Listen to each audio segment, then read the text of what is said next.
26મી જાન્યુઆરી 2026 સોમવાર.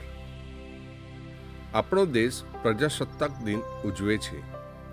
પ્રજાએ પોતાના અમૂલ્ય ખાનગી મતે ચૂંટેલા પ્રજાના પ્રતિનિધિઓ રાજ્ય ચલાવે છે. આવા દેશમાં સત્ય, સ્વાતંત્ર્ય, નિર્ભયતાનો માહોલ હોય.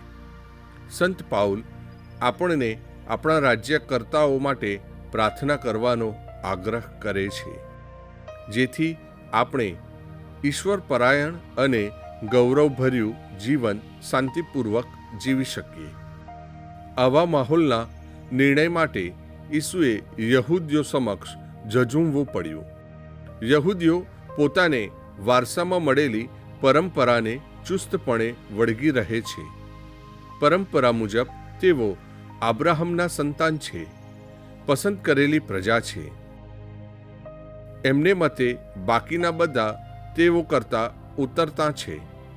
આવી પરંપરા સામે ઈસુ સત્ય જણાવે છે કે આપણો પ્રભુ આપણો જ નહીં, બલકે સહુનો પિતા છે.